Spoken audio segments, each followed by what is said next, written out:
The home buying process can be fun, but it's also very stressful. The amount of paperwork is pretty overwhelming, and being able to fully understand it all is even more daunting.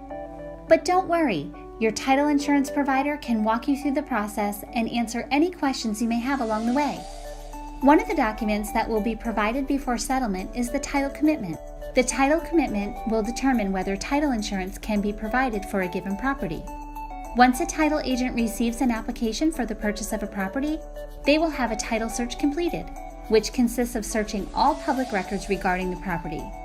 This search is then compiled in a detailed report, which is known as the title commitment. The title commitment is broken down into 3 parts: Schedule A, Schedule B Part 1, and Schedule B Part 2.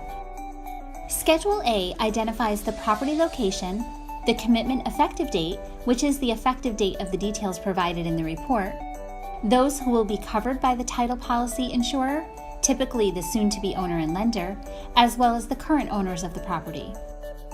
Schedule B Part 1 is a collection of items that are required to be addressed in order for the given property to be insured under the title policy.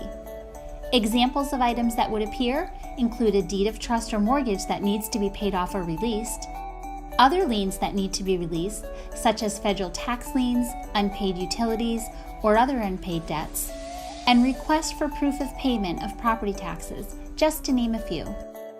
To note, lienable items vary by state.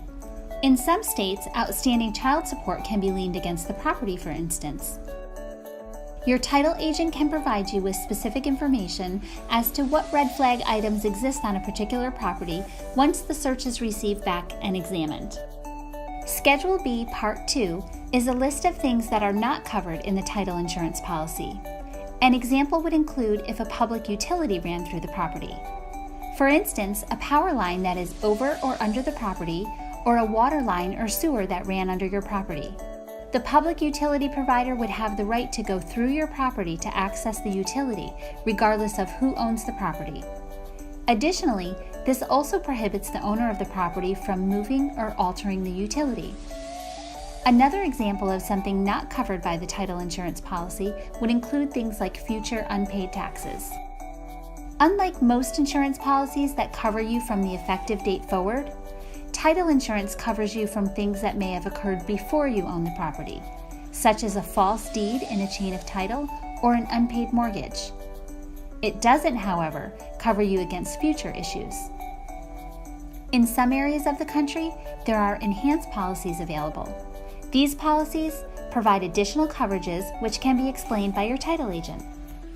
Reviewing the title commitment is a very important part of the home buying process, as it is the foundation on which the buyer's new life is based on in their new home. While certain parts of the commitment may be difficult to understand, it is really critical that all parties in the transaction review the commitment.